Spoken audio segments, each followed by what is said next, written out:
ورحمۃ اللہ وبرکاتہ۔ الحمد للہ رب العالمین والصلاة والسلام علی سید الانبیاء والمرسلین وعلی آلہ واصحابہ اجمعین، اما بعد، قال اللہ تبارک وتعالی فی کلامہ المجید والفرقان الحمید، اعوذ باللہ من الشیطان الرجیم، بسم اللہ الرحمن الرحیم۔ یا ایہا الذین آمنوا اذا تداینتم بدین الی اجل مسمی فاکتبوہ ولیکتب بینکم کاتب بالعدل ولا یأب کاتب ان یکتب کما علمہ اللہ فلیکتب، صدق اللہ العظیم۔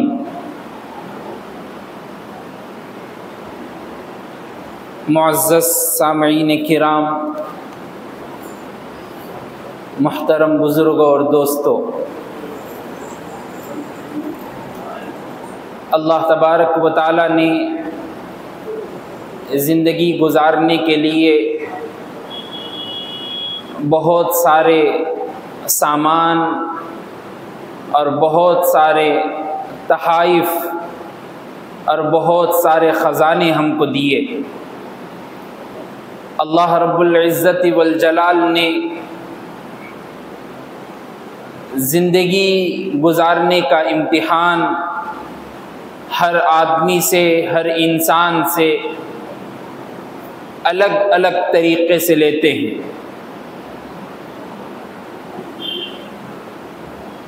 کسی انسان کو زندگی گزارنے کے لیے دو چیزوں کی سب سے زیادہ ضرورت محسوس ہوتی ہے۔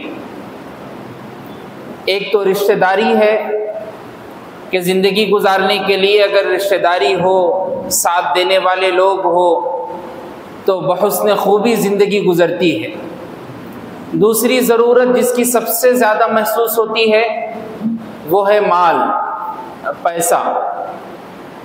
زندگی میں اگر مال ہے، پیسہ ہے، دولت ہے، جس کے پاس یہ سب کچھ ہوتا ہے وہ عیش آرام کے ساتھ زندگی گزارتا ہے، اور جس کے پاس مال نہ ہو، دولت نہ ہو تو وہ پریشانی میں اور غموں میں اور دکھوں میں، مصیبتوں میں دکھلا دیتا ہے۔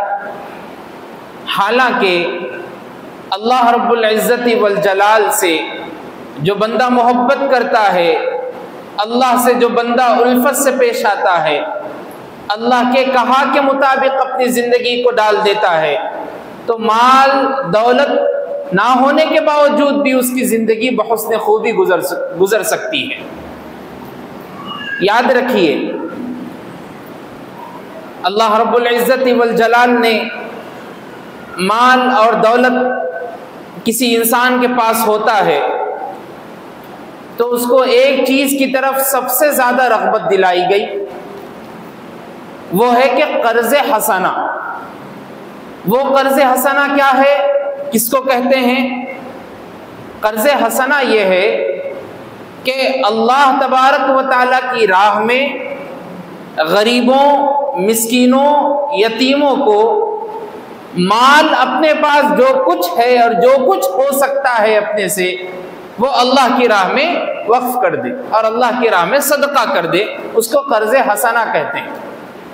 اور اللہ تبارک و تعالیٰ نے تقریباً 7-9 مقامات پر قرآن مجید میں قرض حسنہ کی فضیلت بیان کی، اور کہا من ذا الذی یقرض اللہ قرضا حسنا فیضاعفہ لہ ولہ اجر کریم۔ جو بندہ اللہ کی راہ میں قرض حسنہ دیتا ہے اور اللہ کو قرض دیتا ہے، فیضاعفہ لہ، اللہ اس کے مال اور دولت میں اور بڑھوتری کرتے ہیں اور اضافہ کرتے ہیں۔ اور ایک آیت میں بیان کیا گیا مثل الذین ينفقون اموالهم فی سبیل اللہ، جو بندہ اللہ کی راہ میں، اللہ کے راستے میں مال کو پیش کرتا ہے، صدقہ کرتا ہے، کمثل حبۃ انبتت 7 سنابل فی کل سنبلۃ 100 حبہ، تو اس کی مثال ایسی ہے کہ ایک دانہ ہے اور وہ دانہ 100 دانے اس سے نکل رہے ہیں، اور وہ 100 دانے سے 1000 دانے بن رہے ہیں، اس کی مثال بھی ایسی ہی ہے۔ 1 روپیہ اللہ کی راہ میں خرچ کرنے کا مطلب یہ ہے کہ 100 روپے کیا، 100 روپے خرچ کرنے کا مطلب یہ ہے کہ 1000 روپے کیا، 1000 روپے خرچ کرنے کا مطلب یہ ہے کہ 10,000 روپے کیا۔ اب آگے اللہ نے بیان کیا واللہ یضاعف لمن یشاء، میری مرضی ہے بھائی، اگر اور ہو سکا تو میں اور بڑھا کے اس کا انعام دوں گا۔ جب یہ آیت اللہ رب العزت نے نبی کریم صلی اللہ علیہ وسلم پر بطور وحی نازل کی تو صحابہ کرام رضوان اللہ علیہم اجمعین میں جوش امڑ پڑا کہ جتنی دولت ہمارے پاس ہے وہ اللہ کی راہ میں قربان کر دیں۔ ابو الدحداء رضی اللہ تعالیٰ عنہ کے بارے میں آتا ہے 2 باغ ان کے پاس تھے، ایک باغ جس سے ان کو سب سے زیادہ محبت تھی، اور اتنی محبت تھی کہ اسی باغ سے ان کے بچے، ان کی بیوی اور خود پلتے تھے سارے، اور اسی سے ان کو مال ملتا تھا، اور ان کی بیوی اور بچے اسی باغ میں رہتے تھے۔ جب یہ آیت نازل ہوئی بطور خوشی اللہ کے رسول صلی اللہ علیہ وسلم کا ہاتھ پکڑا اور کہا اے نبی میں وعدہ کرتا ہوں آپ کا ہاتھ پکڑ کر میں آپ کو لے جاؤں گا اور میری پسندیدہ چیز اللہ کی راہ میں وقف کر دوں گا۔ نبی کو ساتھ لے گئے اور کہا یہ میرے 2 باغ ہے، ان 2 باغوں میں سے یہ جو باغ ہے اس سے میں سب سے زیادہ محبت کرتا ہوں، کیونکہ اس میں 600 درخت ہے کھجوروں کے، اس لیے مجھ کو سب سے زیادہ محبت ہے۔ میں وعدہ کرتا ہوں آپ کے سامنے آپ کو گواہ بنا کر میں نے اس باغ کو اللہ کی راہ میں وقف کر دیا۔ یہ صحابہ کے اندر جذبہ تھا۔ یہ تو ہے قرض حسنہ۔ خطبے میں جو آیت پڑھی گئی اس کا مطلب قرض کا بیان ہے۔ آج آپ کے سامنے قرض کے کچھ آداب، اس کے احکام، اور قرض دینے پر کیا ثواب ہے، قرض لے کر نہ لوٹانے پر کیا وعید ہے، اس بارے میں بھی سمجھایا جائے۔ اور قرض حسنہ کو اس لیے پہلے سمجھا دیا گیا تاکہ اس میں اور اس میں فرق معلوم ہو۔ قرض حسنہ کہتے ہیں کہ اللہ کی راہ میں صدقہ دے دینا اور پھر پوچھنا نہیں اس کو، اور ایک وہ قرض ہوتا جو عام قرض دیتے لوگوں کو کہ بھئی 1 لاکھ روپے قرض میں آپ کو دے رہا ہوں، فلاں تاریخ کو آپ میرے کو لوٹا دیجیے۔ یہ ہے قرض، عام قرض جو کسی کے ہیلپ کے لیے، مدد کے لیے دے سکتے ہیں، اور دینا بھی باعث اجر ہے، ثواب ہے، مستحب ہے، اور لوٹانا بھی زیادہ ضروری ہے، لوٹانا واجب ہے۔ اگر دینا مستحب ہے تو لوٹانا واجب ہے، تو یہ چیزیں بھی معلوم ہونا ضروری ہے۔ عام طور پر قرض جو لیا جاتا ہے اس کی ایک شکل یہ ہوتی ہے کہ بھئی بندہ مجبور ہو جاتا ہے اور مجبور ہو کر کسی کے سامنے اپنے ہاتھ کو پھیلاتا ہے اور کہتا ہے کہ بھئی میرے فلاں بیٹی کی شادی ہے، آج میری بیٹی کے اگر نکاح ہو گیا، ولیمہ ہو گیا تو میری پوری جو زندگی ہے وہ کامیاب ہو جائے گی، اس کے لیے مجھے 2-3 لاکھ روپے کی ضرورت پڑ رہی ہے، اگر تم سے ہو سکے تو دے دو۔ اب بہت سارے ایسے بھی لوگ ہوتے ہیں اللہ والے جو قرض نہیں دے کر بطور ہدیہ اپنی طرف سے دیتے ہیں کہ بھئی یہ 30,000 روپے میں تم کو دے رہا ہوں، یہ دینے کی ضرورت نہیں، آپ کی بیٹی میری بیٹی، یہ لے جائیے آپ۔ ایسے بھی بندے ہوتے ہیں، لیکن یہ یاد رکھیے اللہ کے رسول صلی اللہ علیہ وسلم نے اور صحابہ کرام نے اپنی زندگی میں جب قرض لیا تو اس کے واقعات کیا تھے وہ آپ کے سامنے بیان کیے جائیں گے۔ علماء کرام یہاں تک بیان کرتے ہیں جہاں تک ہو سکے، جہاں تک ہو سکے، جہاں تک ہو سکے قرض لینے سے اپنے آپ کو بچائے رکھنا ضروری ہے۔ قرض دکھنے میں اور لینے میں تو آسانی معلوم ہوتی ہے، جب لوٹانے کی باری آتی تو ٹال مٹول کیا جاتا، جب لوٹانے کی باری آتی تو تاریخ پہ تاریخ دی جاتی، جب لوٹانے کی باری آتی تو دھوکہ دیا جاتا، جب لوٹانے کی باری آتی تو جھوٹ بولا جاتا۔ اللہ کے رسول صلی اللہ علیہ وسلم نے قرض سے پناہ مانگی۔ جب صحابہ نے پوچھا اللہ کے رسول صلی اللہ علیہ وسلم آپ پناہ مانگ رہے ہیں، کیا وجہ ہے؟ تو اللہ کے رسول صلی اللہ علیہ وسلم نے فرمایا جب بندہ قرض لیتا ہے اور اس کو واپس کرنے کی باری آتی ہے تو جب بھی بات کرتا ہے تو جھوٹ بولتا ہے، وعدہ کرتا ہے تو وعدہ خلافی کرتا ہے، اس لیے کہ اس کے پاس اس کا مال چھپا ہوا ہے اور وہ مقروض ہے۔ ایک اللہ والے کے بارے میں بات لکھی ملی کہ ان کے پاس بہت مال دولت تھا اور بہت زیادہ مال تھا، تو جو بھی ان کے پاس بندہ آتا تھا وہ ان کو قرض دیا کرتے تھے، اور دیتے دیتے دیتے قرض ایسا ہوا کہ پورا گاؤں ان کا مقروض ہو گیا۔ جب ان کی طبیعت ناساز ہوئی اور بیمار ہو گئے تو گاؤں میں سے ایک بھی آدمی ان کی بیمار پرسی کے لیے نہیں آ رہا، عیادت کے لیے کہ کیسے ہیں آپ، کیا ہے۔ بیوی سے پوچھا، اہلیہ سے، میں کیا اتنا برا ہوں کہ کوئی گاؤں سے ایک آدمی بھی میرے پاس نہیں آ رہا کہ میں کیسا ہوں دریافت کرنے کے لیے، طبیعت کیسی ہے پوچھنے کے لیے؟ اہلیہ نے، بیوی نے کہا کیسا آئے گا، آپ نے تو پورے گاؤں کو مقروض کر رکھا ہے اور آپ نے قرض دیا ہے۔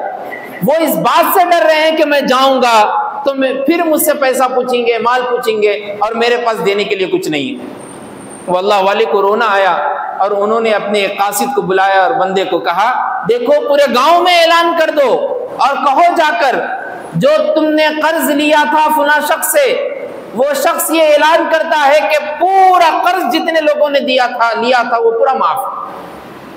اور جب اعلان کیا گیا تو لائن لگ گئی دریافتی کے لیے، بیمار پرسی اور عیادت کے لیے کہ آپ کیسے ہیں، کیسی طبیعت ہے آپ کی۔ تو انہوں نے ان کی مال کی طرف نظر کر کے کہا اے مال تو کتنا بدبخت ہے، تو اگر کسی کے پاس زیادہ آ جاتا ہے تو لوگوں کو دور کر دیتا ہے۔ ایسا ہی ہوا تھا، میرے پاس بہت زیادہ تھا تو لوگ میرے سے دور ہو گئے، آج میں نے سب کو معاف کر دیا اور تجھ کو دور کر دیا تو لوگ نزدیک ہو گئے۔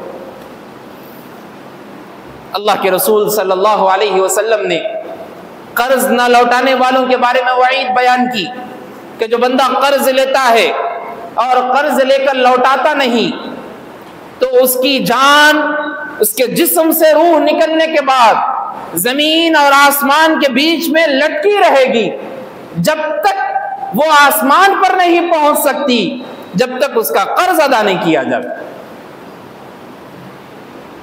اللہ اکبر۔ کوئی آدمی مرتا ہے تو بیٹا چہلم میں برسی میں پیسے لگانے کو تیار ہے، ایصال ثواب کے لیے قرآنوں پہ قرآن، دسترخوانوں پہ دسترخوان بچھانے کے لیے تیار ہے، مساجد تعمیر کرنے کے لیے تیار ہے، مدرسوں میں پیسہ دینے کے لیے تیار ہے، کسی غریب کی مدد کرنے کے واسطے تیار ہے، لیکن ابا کے اوپر جو قرض تھا اس کو ادا کرو بولے تو نہیں ہونا، اور ابا کی جان اور روح ویسے ہی لٹکی ہوئی ہے بیچ میں۔ اسی لیے حضرت عمر بن خطاب رضی اللہ تعالیٰ عنہ کا جب انتقال ہونے والا تھا، جب آپ مرگ الوفات میں تھے، وفات کے قریب تھے، تو اپنے بیٹے کو بلایا، عبداللہ بن عمر رضی اللہ تعالیٰ عنہما، بلا کے کہا بیٹا دیکھو میرے اوپر فلاں کا قرض ہے، فلاں کا قرض ہے، شاید کہ میرا انتقال ہو جائے لیکن یاد رکھو میرے مرنے کے بعد جتنا قرض ہے وہ پورا لوٹانا۔ اور کتنا قرض تھا؟ 2,10,00,000 روپے اس زمانے میں حضرت عمر بن خطاب کا اوپر قرض تھا 2,10,00,000 روپے۔ شاید کہ کوئی ہو 2 کروڑ کے مالک ہو، لیکن 2,10,00,000 کا قرض ہے۔ اور آپ کو معلوم ہونا چاہیے حضرت عمر بن خطاب کی پوری پراپرٹی بیچنے کے بعد بھی قرض ادا نہیں ہو سکتا۔ جب انتقال ہوا بیٹے نے اعلان کیا اور کہا دیکھو جس کا قرض ہے اور اس کے پاس کچھ گواہی ہے یا لکھا ہوا ہے پیپر پر کچھ شہادت تو لے کر آؤ، میں اس کو قرض ادا کرنے کے لیے تیار ہوں۔ اور اب نہیں، اگر میری زندگی کے 4 سے 6 سال بھی قرض کو ادا کرنے میں لگ دی جائے تو عبداللہ بن عمر لگانے کو تیار ہے۔ یہ ہے وصیت اور یہ ہے وصیت پر عمل۔ اللہ کے رسول صلی اللہ علیہ وسلم نے قرض لے کر نہ لوٹانے والوں کے بارے میں سخت وعید فرمائی۔ ایک روایت میں آتا ہے کہ ایک مرتبہ نبی کریم صلی اللہ علیہ وسلم کے سامنے جنازہ لایا گیا۔ آپ صلی اللہ علیہ وسلم نے پوچھا لوگوں سے یہ مرنے والا شخص کیا مقروض ہے؟ کہا ہاں۔ کیا اس نے وصیت کی مرنے سے پہلے؟ کہا ہاں۔ کیا اس کا وصیت پر عمل کیا جا رہا ہے، یعنی اس کا قرض لوٹایا جانے والا ہے؟ لوگوں نے کہا ہاں۔ تو آپ نے نماز جنازہ پڑھائی۔ ایک اور روایت میں آتا ہے کہ ایک مرتبہ نماز جنازہ لایا گیا، جنازہ، اور نماز پڑھانے کے لیے جب نبی آگے بڑھے تو آپ صلی اللہ علیہ وسلم نے پوچھا کیا یہ مقروض ہے مرنے والا؟ کہا ہاں مقروض ہے۔ کہا میں اس کا نماز جنازہ نہیں پڑھا سکتا، تم ہی پڑھ لو، اور لوٹانے والے بھی کوئی نہیں۔ حضرت علی رضی اللہ تعالیٰ آگے بڑھے، آگے بڑھ کر کہا ہے نبی آپ نماز جنازہ پڑھائیے، میں مکلف ہوں اس کا قرض لوٹانے کے لیے۔ تو نبی نے دعا دی اور کہا اے علی تم نے یہاں پر ایک آدمی کو آزاد کیا، اللہ نے تم کو جہنم سے آزاد کر دیا۔ معلوم یہ ہوا اس حدیث سے کہ نبی کریم صلی اللہ علیہ وسلم بھی ناراض ہے اس شخص سے جو قرض لے کر واپس نہیں کر ویسے ہی انتقال کر جاتا ہے۔ اور اس حدیث سے یہ بھی معلوم ہوا کہ جو بندہ کسی مقروض کا قرض ادا کرنے کے لیے مدد کرتا ہے، امداد کرتا ہے، اس کی ہیلپ کرتا ہے، تو اللہ کے رسول صلی اللہ علیہ وسلم نے اس کو جہنم سے آزادی کی بھی سرٹیفکیٹ دی۔ یاد رکھیے، قرض اس حالت میں لینی چاہیے جب آپ کو اس کی اشد ضرورت محسوس ہوتی ہو۔ اشد ضرورت، سب سے زیادہ ضرورت، ایسی ضرورت کہ آپ قرض لیے بغیر رہ ہی نہیں سکتے۔ علماء اکرام کے بارے میں آتا ہے کہ قرض لینے سے اتنا بچا کرتے تھے، اتنا بچا کرتے تھے۔ رشید احمد گنگوہی رحمت اللہ علیہ کے بارے میں لکھا ہے کہ ایک مرتبہ ان کے اوپر چند روپیوں کا قرض ہوا، تو اپنی بیوی اور بچوں کو بلایا، بلا کر بٹھایا، اور بیوی اور بچوں کے سامنے کہنے لگے، بیٹا، اور اہلیہ سے کہنے لگے، دیکھو میرے اوپر کچھ قرض ہے، اس کو مجھ کو لوٹانا ہے جلد از جلد، ایک کام کرنا پڑے گا اس کو لوٹانے کے لیے، ہم کو تھوڑے دن کے واسطے رات کا سالن بند کرنا پڑے گی، اور کھانے میں ہم روٹی کے ساتھ پانی کچھ گرم کر لیں گے، اس میں روٹی ڈالیں گے اور کھا لیں گے۔ اور کہا 4 مہینے تک اگر سالن بند ہو گیا تو 4 مہینے سے جو قیمت بچے گی اس سے میں اس کا قرض ادا کر دوں گا۔ اللہ اکبر! ایسا قرض لینے کے بعد بھی ایسا ذہن میں یہ بات پائی جاتی تھی کہ بھائی اس کو لوٹانا ہے اس تاریخ سے پہلے۔ اس لیے اللہ تبارک و تعالیٰ نے قرآن مجید میں کہا، سورہ بقرہ کی آیت کریمہ، اور یہ سورہ بقرہ کی آیت کریمہ پوری قرآن مجید کی سب سے بڑی آیت ہے، 15 لائن کی ایک آیت ہے، اور اس 15 لائن میں ایک آیت میں اللہ تبارک و تعالیٰ نے پورا قرض کے بارے میں بیان کیا، اور کہا یا ایھا الذین آمنوا اذا تداینتم بدین الی اجل مسمى فاکتبوہ، ایمان والو جب تم کسی سے قرض لو یا قرض لینے کی نیت ہو، فاکتبوہ، اس کو لکھ لیا کرو، ولیکتب بینکم کاتب بالعدل، یا ایک کام کرو لکھ لو اور ساتھ میں ایک عادل کو بھی رکھ لو جو گواہ ہو، انصاف پسند آدمی ہو، اس کو بلا لو، اس کو بٹھا لو اور اس کو گواہ بناؤ۔ وَاسْتَشْهِدُوا شَهِيدَيْنِ مِن رِجَالِكُمْ، 2 لوگوں کو گواہ بناؤ، 2 آدمیوں کو، ٹھیک ہے؟ ایک آدمی نہیں مل رہا تو 2 عورتوں کو، ایک آدمی کو گواہ بناؤ، لیکن گواہ بناؤ پھر قرض لو، اور قرض لیتے وقت تاریخ متعین کرو، لکھ لو کہ فلاں دسمبر کی 15 تاریخ کو میں آپ کا قرض ادا کر دوں گا، اور وہ تاریخ آنے سے پہلے کوشش کرو کہ اس کا قرض ادا کرے۔ اور قرض اس وقت لینا چاہیے جب آپ کو اس بات کا علم ہو اور اندازہ ہو کہ بھائی میرے پاس دسمبر تک اتنا پیسہ آ جاتا جتنا میں قرض لے رہا ہوں، تو قرض لینا چاہیے۔ اگر نہیں آتا اور آپ کو ذہن بھی نہیں ہے، امیجن بھی نہیں کر رہے آپ کے اتنا میرے پاس پیسہ ہے، تو جہاں تک ہو سکے بچے رہنا ضروری ہے۔ ورنہ یاد رکھیے، اللہ کے رسول صلی اللہ علیہ وسلم نے فرمایا، جب بندہ پل صراط پر ہوگا، ایک حدیث میں آتا ہے جب پل صراط پر ہوگا تو اللہ تبارک و تعالیٰ اس سے سوال کریں گے، پوچھیں گے کہ تم نے حقوق العباد میں سے ایک حق ادا نہیں کیا۔ بندہ کہے گا مولا وہ کیا ہے؟ اللہ کہیں گے کہ تم نے فلاں سے قرض لیا تھا، اس کو ادا نہیں کیا، اب ادا کرو۔ بندہ کہے گا اب کہاں سے ادا کروں؟ نہ مال ہے، نہ دولت ہے، نہ پراپرٹی ہے، نہ گھر ہے، نہ مکان ہے، کیسے ادا کروں؟ اللہ کہیں گے تمہارے پاس نیکیاں ہیں، اس کو دے دو۔ اور جب نیکیاں ختم ہو جائے گی، اللہ کہیں گے ابھی بھی بدلہ ادا نہیں ہوا، قرض ادا نہیں ہوا۔ بندہ کہے گا مالک اب تو نیکیاں بھی ختم ہو گئی۔ مولا کہیں گے اس کے گناہ تمہارے اوپر ڈالے جائیں گے، اور کہا جائے گا فرشتوں کو کہ اس کو پل صراط پر سے نیچے گرا دو اور جہنم اس کا ایندھن بن جائے۔ ایک حدیث میں آتا ہے، ایک یہودی اللہ کے رسول صلی اللہ علیہ وسلم کے پاس آیا اور آ کر کہنے لگا، آپ کے ایک صحابی ہے عبداللہ، وہ کہتے ہیں میں ان کو 3 مرتبہ کہا کہ وہ میرے قرض ادا کرنا ہے، اور کتنے ہیں؟ 4 دینار۔ 4 دینار اندازہ لگائیے آج کے حساب سے 400 روپے، زیادہ سے زیادہ 4000 روپے ہوں گے۔ 4000 روپے کیا بڑی بات ہے؟ میرے 4 دینار قرض ہے۔ میں ان کو 3 مرتبہ بولا ادا کرو ادا کرو، لیکن سن ہی نہیں رہے۔ نبی کریم صلی اللہ علیہ وسلم نے صحابی کو بلایا اور بلا کر کہا تمہارے اوپر اس کا قرض ہے؟ کہا ہاں، ادا کرو۔ صحابی نے کہا اے اللہ کے رسول میرے پاس کچھ بھی نہیں ہے۔ نبی نے کہا ادا کرو۔ صحابی نے کہا بخدا قسم کھا کر کہتا ہوں میرے پاس کچھ بھی نہیں ہے۔ نبی نے کہا ادا کرو۔ صحابی نے کہا اللہ کی قسم کھا کر کہتا ہوں آپ کی قسم کھا کر میرے پاس کچھ بھی نہیں ہے. نبی نے کہا ادا کرو. کچھ جواب میں صرف ایک ہی جواب, ادا کرو. گئے بھاگتے ہوئے بازار میں, اپنی پگڑی نکالی اور جو تہبند باندھے ہوئے تھے وہ موٹا کپڑے کا تھا, اس کو کھولا, اپنی پگڑی کو تہبند بنا لیا. اس تہبند کو ہاتھ میں لے کر کہا کوئی ہے خریدنے والا, یہ 4 دینار میں بیچ رہا ہوں. تو ایک آدمی ادھر سے آیا, ٹھیک ہے دو. 4 دینار میں دیے, وہ لیے اور لے کے یہودی کو ادا کر.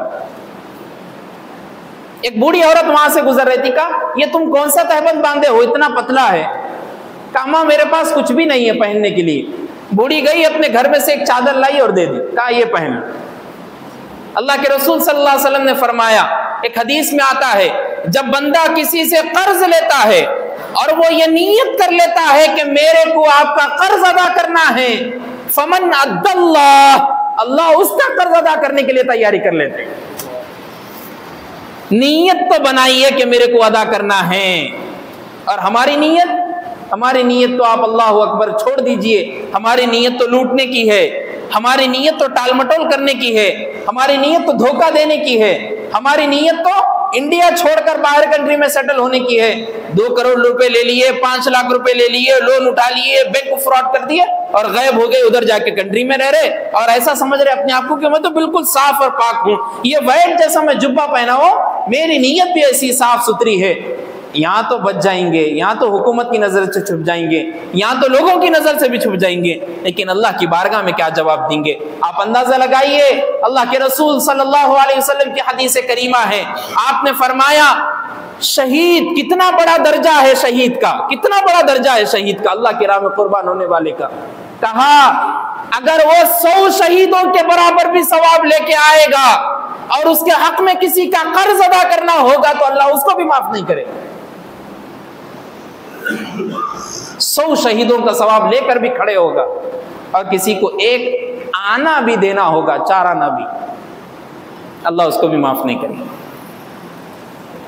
حدیث میں آتا ہے اگر کسی نے 1 لاکھ روپے کسی سے قرض لیے اور تاریخ متعین ہوئی, تاریخ متعین ہونے کے بعد 1 دن 2 دن گزرتے جا رہے, لگاتار گزرتے جا رہے, اللہ کے رسول صلی اللہ علیہ وسلم نے فرمایا اس کے نیکیوں میں روزانہ 1 لاکھ نیکیوں کا انعام ملتے جا رہا اور ہمارے کو گناہ ملتے جا رہا.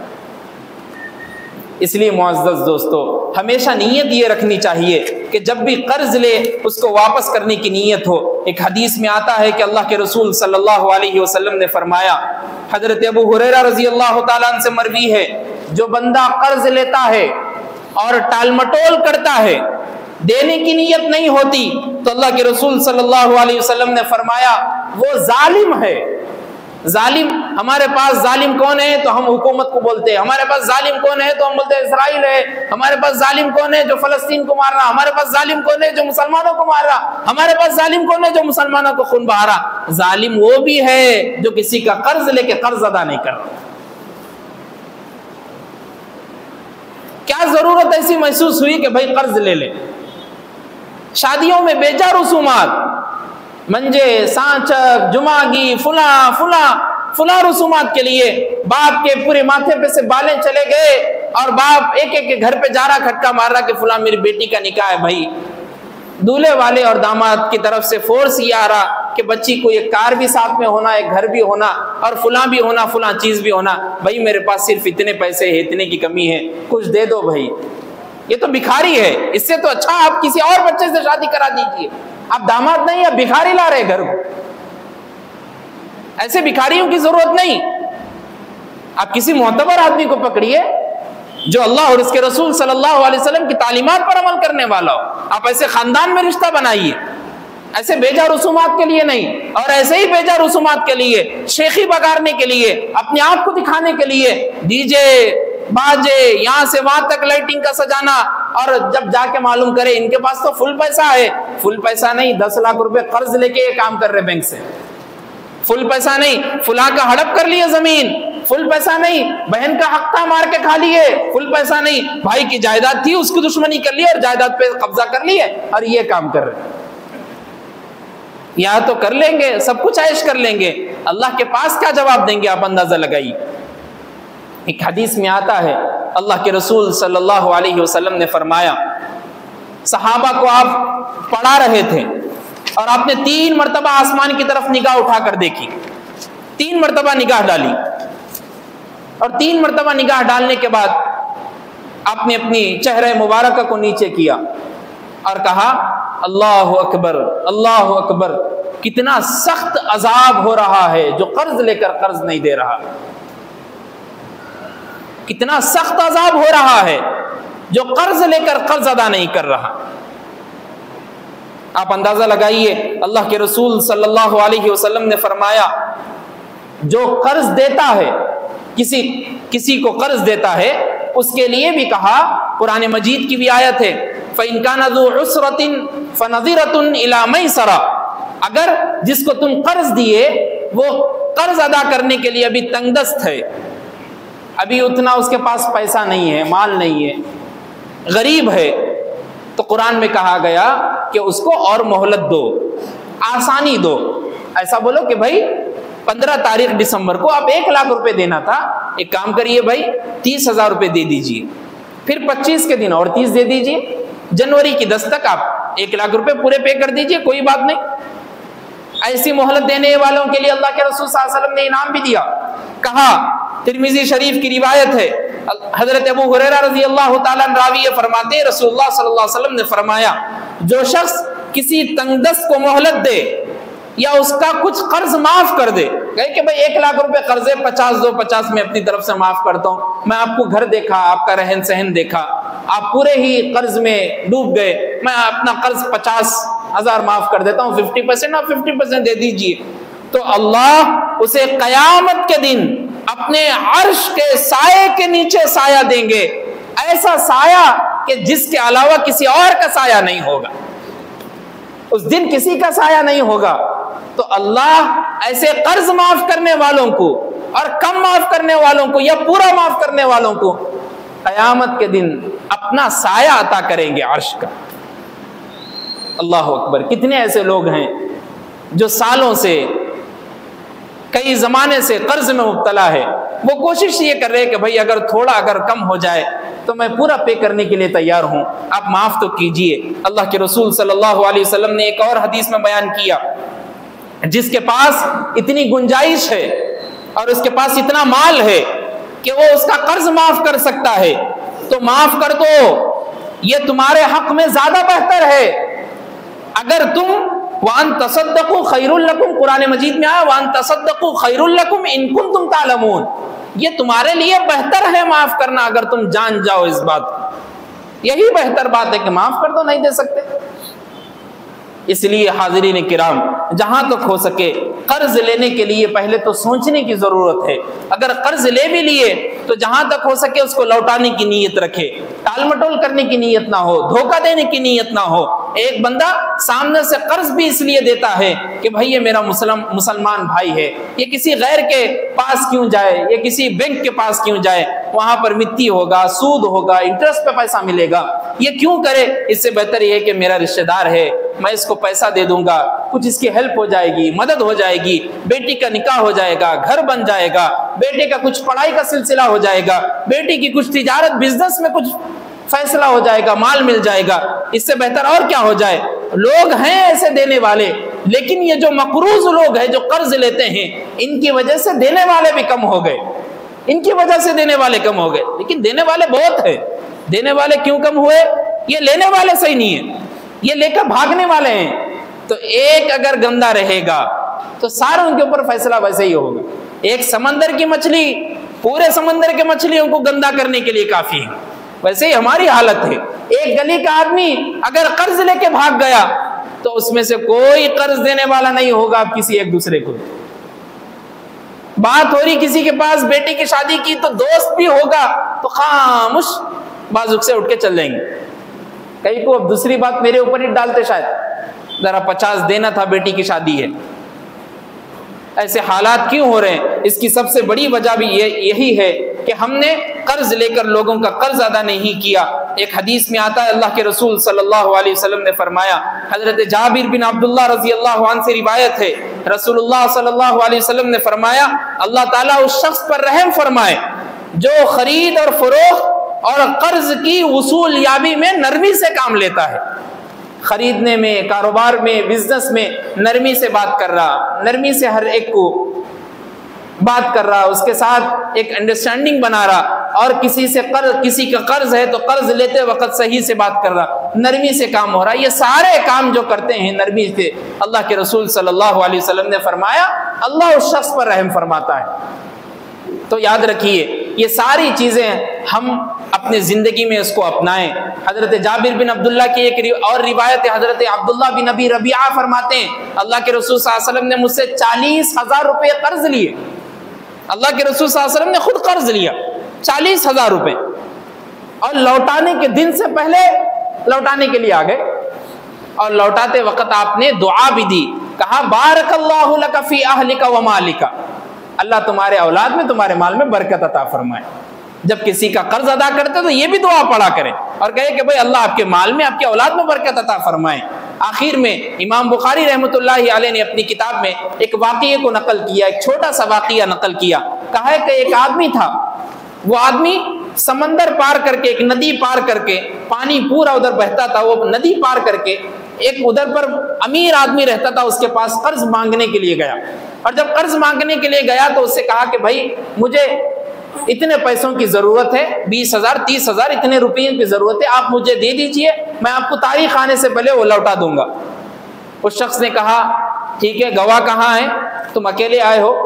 کہا وکفا باللہ شہیدا، اس بات کا اللہ گواہ ہے۔ ٹھیک ہے چلو اللہ گواہ ہے، ٹھیک یہ تو بات بول دیا، لوٹائے گا کون اگر تم نے لوٹائے؟ کوئی ہے؟ کہا وکفا باللہ وکیلا، میں کہتا ہوں اللہ لوٹائے گا۔ اس نے کہا ٹھیک ہے لے جاؤ پیسے، ندی پار کیے، جو کام کرنا تھا کر دیے، جب تاریخ آنے والی تھی اس سے ایک دن پہلے کھڑے ہو گئے، اور کھڑے ہو کے ادھر پر دیکھ رہے کہ کوئی کشتی آئے گی تو میں سمندر پار کر کے جاؤں گا، ندی پار کر کے وہاں جا کے اس کو لوٹا دوں گا، ایک دن ابھی باقی ہے۔ کئی دیر تک کھڑنے کے بعد ان کو ایک لکڑی ملی جو بانس کی لکڑی ہوتی ہے، جس میں ایک سوراخ ہوتا ہے، اس سوراخ میں اس پیسوں کو رکھ دیا اور ایک چٹھی لکھی، اور لکھ کے کہا اے سمندر، اے ندی، میں اپنے مال کو لوٹانے کے لیے تیار تھا اور نیت بھی پکی تھی اور لوٹانے کے لیے آ بھی گیا تھا ایک دن پہلے، لیکن تو بیچ میں حائل ہونے کی وجہ سے میں لوٹا نہیں سکا۔ میں تجھ کو دیتا ہوں یہ کام، اگر اللہ کو میں نے وکیل بنایا، اللہ کو میں نے گواہ بنایا، اللہ وکیل ہے، اللہ گواہ ہے، اب تیرا کام ہے کہ تو ان پیسوں کو اس آدمی تک پہنچا دے۔ یہ کہہ کر ایک دن پہلے اس ندی میں چھوڑ دیے۔ وہ آدمی جو تاریخ متعین ہوئی تھی اس دن آیا، آ کے ٹھہرا کئی دیر تک کہ اس جگہ ادھر پاس جا کے کنارہ کر کے کشتی لے کر جا کے قرض لے لوں۔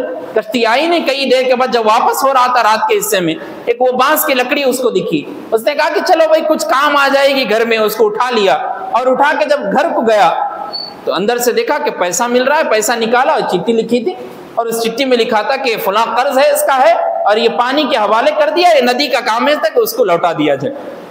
وہ امیر آدمی پریشان ہو گیا۔ دوسرے دن پھر یہ جو مقروض آدمی تھے، نوجوان اللہ والے، یہ پھر سمندر کی کشتی سے آئے اور آ کر اس جگہ پر کھڑے ہو گئے، اس کا انتظار کرنے لگے۔ وہ آدمی سامنے سے جا رہا تھا، اس کو روکا، کہا یہ لو تمہارے 20,000 روپے۔ اس آدمی نے کہا کل تو دیے تھے، کل ہی تو دیے تھے۔ کہا مجھ کو نہیں معلوم کہ تمہارے تک وہ 20,000 پہنچے یا نہیں پہنچے، لیکن آج کی اصل تاریخ ایک دن مہلت زیادہ ہو گئی تھی، میں اسی لیے آج پیسے لے کر کھڑا ہوں، معافی چاہتا ہوں۔ اس آدمی نے کہا نہیں، تمہارا پیسہ میرے پاس ٹائم سے پہلے پہنچ گیا۔ امام بخاری رحمۃ اللہ علیہ نے اس واقعے کو لکھا۔ امام ابو حنیفہ رحمۃ اللہ علیہ کے اوپر 40,000 دینار کوئی ان سے قرض لے لیے تھے، اور جب انہوں قرض واپس مانگنے کے لیے جب اس کے گھر پہ پہنچے تو اپنے جوتے کو نکالنے والے تھے، اس جوتے سے کچھ کیچڑ کے چھینٹے اس کے گھر پہ جا کر گر گئے۔